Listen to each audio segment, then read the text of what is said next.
Welcome to week 5 of our course. I look forward to working with you during this week. Week 5 focuses on the economy of the United States and the impact of the economy on quote-unquote average Americans. So the title for this week is Boom and Bust. And as a capitalist economy, our economy does go through cycles of boom and bust. Boom is a reference to when the economy is doing very well. The economy is growing, unemployment is low, and overall the economy is quite prosperous. Bust refers to when the economy is doing poorly. When unemployment rises, people are being laid off, companies are struggling or closing, and there's a recession, or in extreme circumstances, an economic depression. We've all lived through periods of boom and bust in American history. Regardless of your age, you've lived through these periods of economic boom or bust. Most recently, in terms of bust, we had the 2007, 2008 economic recession that lasted for a number of years. And then more recently, starting around 2013-14, we've had economic boom and recovery, essentially. So you have, as typical, 2 assignments to complete for this week. The first assignment is a discussion forum. And in the discussion forum, you're asked to reflect upon the government's involvement in our economy. Despite the fact that we're a free market economy, the government clearly plays an important role in the economy. The government is a major spender in the economy. For example, the government spending on healthcare is a huge aspect of our economy in terms of Medicare, Medicaid, the Affordable Care Act. Government subsidizes a number of industries. Government subsidizes agriculture. Government taxes businesses and individuals, which has a huge impact on the economy. So, while many people think that the United States is this sort of unregulated free market, that's not really true. The United States is a heavily regulated free market, and the government plays an important role in that. You're also asked to comment upon whether the government has been an ally or enemy of, quote, average Americans. I think this is a somewhat more complex question. First of all, you have to consider what do they mean by average Americans. I think this is a somewhat imprecise phrase.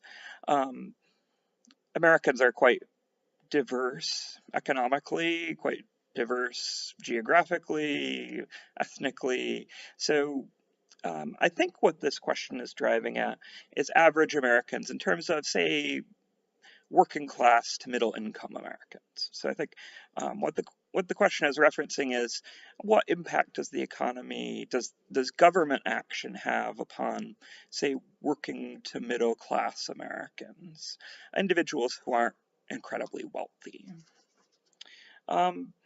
And have government policies helped average Americans or harmed average Americans? I think you could make a case that there are examples of both in American history. Now, you also have a writing assignment to complete for this unit, and the writing assignment asks you to reflect upon the causes of economic busts through American history. What has caused recessions and depressions in American history? The most well-known, the most studied, and the most severe economic depression in American history was the Depression that began in October of 1929 and extended through the 1930s. This is often referred to as the Great Depression. I suspect maybe none of us have actually experienced that depression because it took place so long ago. More recently,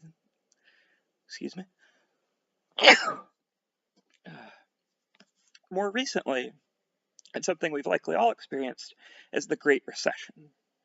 So at the end of the presidency of George W. Bush, extending into the early presidency of President Obama, in this period from about 2007 into 2008, we saw a huge economic recession take place in the United States, which had a very negative impact on millions of Americans.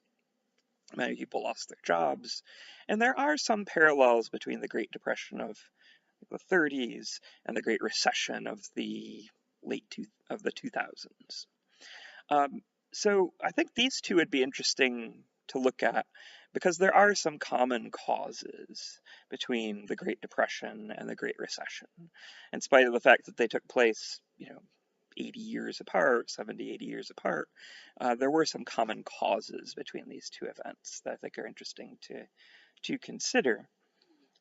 One consideration is levels of economic inequality. In the 1920s, there was great economic inequality in the United States.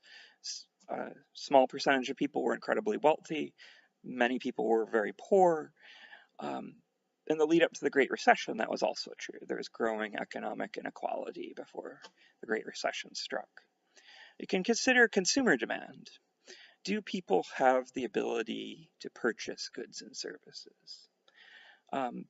If a large percentage of the population is poor, this has a negative impact on consumer demand.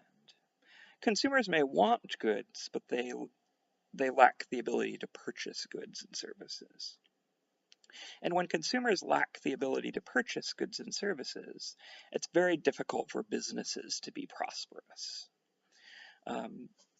You can't make money by making goods if no one's buying the goods, essentially. So high levels of economic inequality often lead into periods of economic recession or depression. Unfortunately, we're still struggling with high levels of economic inequality, and I think, while I can't predict the future in terms of economics, I'd be very wealthy if I could tell you what's going to happen in the future with the stock market. I think it's reasonable to assume that these high levels of inequality will at some point cause economic problems for us in the future as well. Thank you for your time, and I look forward to working with you during this week.